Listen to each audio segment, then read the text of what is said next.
Been a fantastic year for rugby, hasn't it? And I think the Rugby World Cup, even though it was some time ago now, it was a fantastic tournament.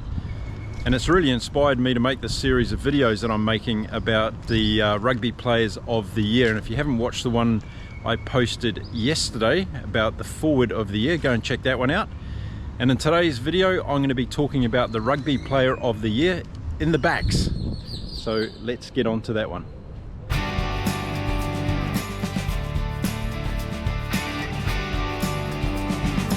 Hello and welcome to Inside Rugby. My name is Mark. I'm a Kiwi rugby fan living here in beautiful Cancun in Mexico. If you haven't been here on the channel before, welcome. It's great to have you here. Stick around, and the best way to do that is to hit the subscribe button if you like my content and you want to find out what's going on in the world of rugby. If you're a regular visitor to my channel, thanks very much for coming back, and don't forget to keep those comments coming. I love to hear your thoughts about the great game that we all love. Now, in this series of videos this week, I'm talking about the rugby players of the year in my opinion, and a little bit of a qualification around this one. First of all, I've selected these players because of their individual brilliance at the Rugby World Cup, but also their contribution to their nation, to their team at the Rugby World Cup. So that's a couple of the areas of qualification that I've put in to this particular criteria. Now, the other thing I want to note is that it's very difficult selecting 10 nominees for each of these categories. I found it very, very hard because there's so many good players. And of course, you've already said out there in the comments that, what about this guy? What about this guy? And I absolutely agree with you. So what I'm trying to do is I'm trying to keep it a fairly neutral affair by picking players from different countries. Otherwise, as some of you would have me, I'd have the whole South African team in there every single time. So I've decided to make sure that we look at different countries and those players that represented their country at the highest level throughout the Rugby World Cup. So there's a little bit of background on what I'm doing and how I'm doing it. Now, in today's video, I'm going to be talking about the backs, and I've nominated 10 backs that represented their country at the Rugby World Cup, and I'm going to look and choose one of those backs that I think had the biggest individual contribution and also the biggest contribution to their team.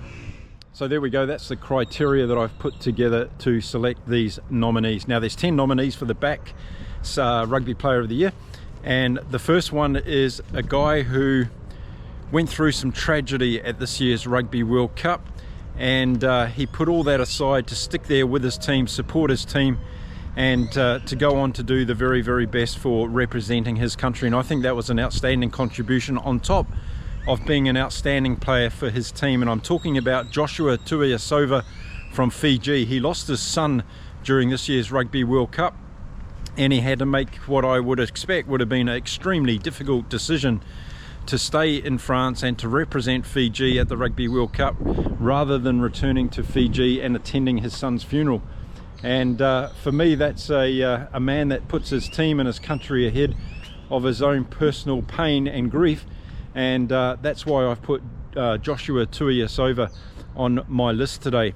And in addition to that, we saw some brilliant play from him in the Rugby World Cup. He was absolutely outstanding at number 12. And I'm sure we're going to see a lot more from Joshua Tuivasa in the future, playing for that amazing Fiji team. Now, next up on my list today is Jesse Kriel from South Africa. I think Jesse Kriel really built into this tournament. He got better and better in each of the games that I saw him playing, and I think he made an outstanding contribution to the South African team that obviously ended up winning the Rugby World Cup. So Jesse Kriel gets my nod as a nominee for the best back of the year in World Rugby, and I think his offensive play as well as his defense was really, really on song. And we'll never forget those images of him in the game against France where he put everything on the line to help South Africa win that game. And yeah, really, really impressed with Jesse Kriel in this year's Rugby World Cup. Now, the next nominee on my list of best backs of the year from the Rugby World Cup is Finn Russell from Scotland. I've put Russell in this list because I feel as though he really was the master of the Scottish team and really did a lot of great things for them in their games. They didn't live up to their potential in this Rugby World Cup, I thought, Scotland. They were a little bit off the mark, but when you watch those games where Finn Russell was involved, he was very, very instrumental in the way they got around the field. The only caveat I would put with that was I thought South Africa controlled them very well in their game, and they really shut them down. So that was a very good piece of work from the South Africans. But I think Finn Russell did shine in the Rugby World Cup, did a lot of good things in the games, and even in that South Africa game he never stopped trying. He was always trying to break the line or come up with a tactic that was going to break through the South African defence, and on that particular day he just wasn't able to do it. So there we go, Finn Russell is another on my list of nominees for the best back of the year.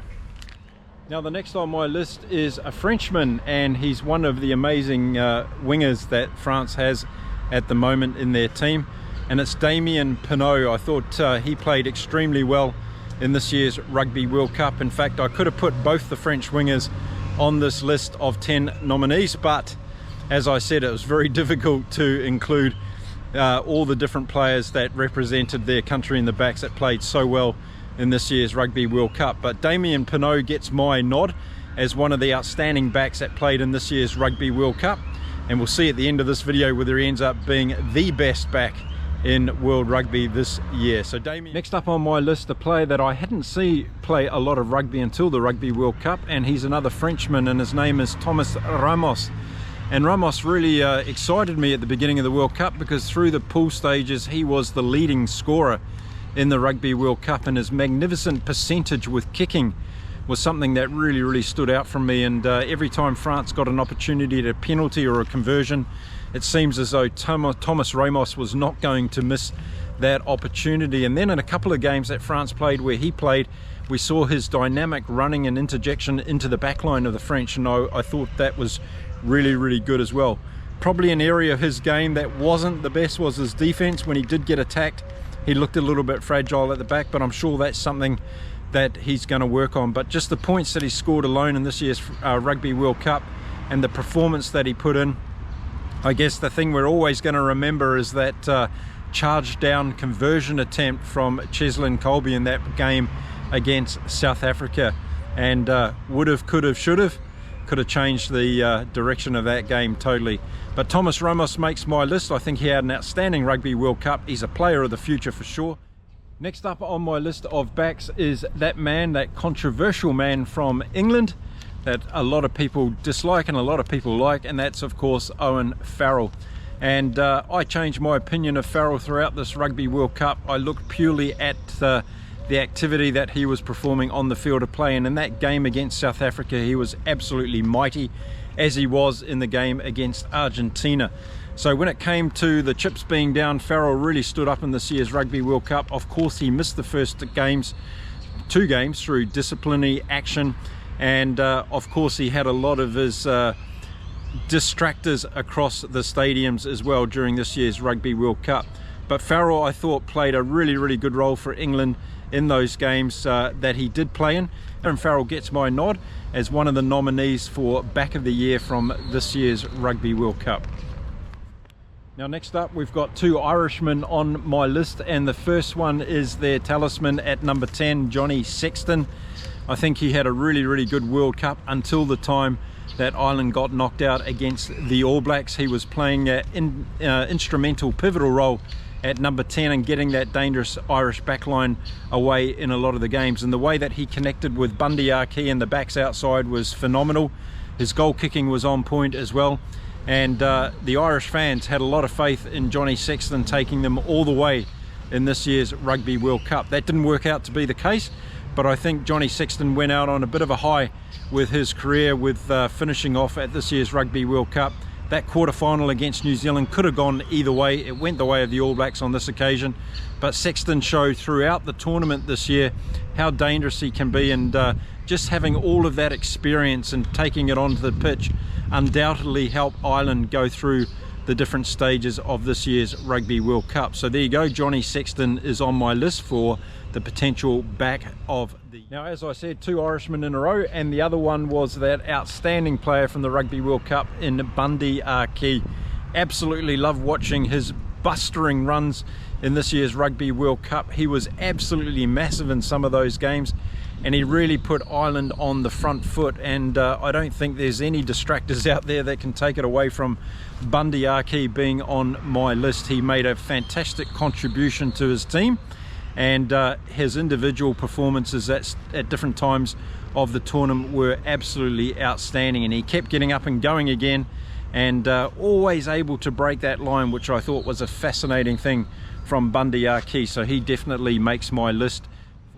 Now that's 8 down, so we've got 2 to go, and the first one of those 2 is from New Zealand, and it is Will Jordan. I thought Will Jordan had a fantastic World Cup. He scored a lot of tries, and just his career try scoring capabilities are outstanding for the All Blacks, and he probably didn't have the best final that we were hoping from him, but he played exceptionally well in a lot of the other games and scored some remarkable tries. He's got an absolutely amazing ability to be able to get the ball across the line from very, very different situations, and he's a master of giving that chip kick ahead, retaining the ball and going back to score a try against any defence in the world.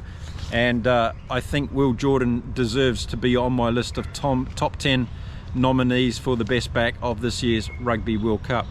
So that leaves us with one more, and it's that man from South Africa that came into the South African team and made all the difference in my opinion, and that's Handré Pollard.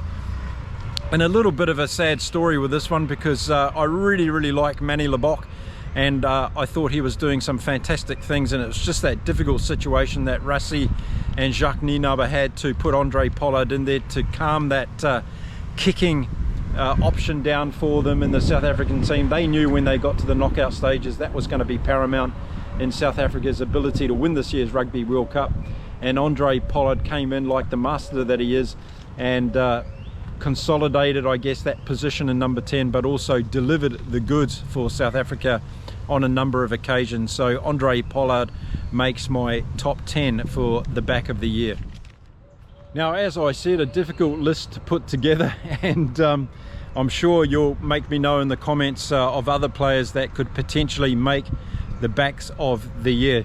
Now just remember, I'm making 2 more videos after this one with the substitute backs of the year and one with the substitute forwards of the year. So some of those players that you might have in your mind come off the bench, and I'm going to be covering those in separate videos. So there we go, those are my 10 nominees for back of the year. Again, I want to stress that I've looked at this from a process of their individual performance at the Rugby World Cup, as well as what they delivered for their team in those crucial moments throughout the Rugby World Cup. So there we go. So it's time to share with you all now who I think is the back of the year in World Rugby, and it has to be that man for me, Handré Pollard from South Africa. I think his masterly experience in that Rugby World Cup in the knockout stages was instrumental in South Africa winning the World Cup this year. Those crucial penalties that he was able to get over in those crucial moments in the quarterfinals, in the semi-final and in the final were absolutely what led South Africa to winning this year's Rugby World Cup. And then another thing I've considered in this process is that he came into the South African team after all that selection controversy. He was injured, of course, and couldn't be initially picked, and then he was brought into the team later on, and had a lot of pressure and a lot of spotlight on him, and he just stood up and he delivered. And in watching Handré Pollard being interviewed, he talks about how he loves to be in that moment. That's what you dream of when you're a kid playing rugby, is to be put on that big stage in the crucial moments when you're there to win a Rugby World Cup, and he absolutely delivered on that. So there you go. I think Handré Pollard was the back of the year this year in World Rugby. Let me know what you think of my nominees and who I missed out in your opinion, as well as do you think Handré Pollard deserves to be the back of the year? In my opinion, he does. So there we go. That's it for another video here on Inside Rugby. I want to thank you all very much for watching my videos and for supporting this channel. I'm going to be back again soon, as I said, with another 2 videos, one talking about the substitute back of the year and one talking about the substitute forward of the year. Until then, I wish you all very well from here in Mexico.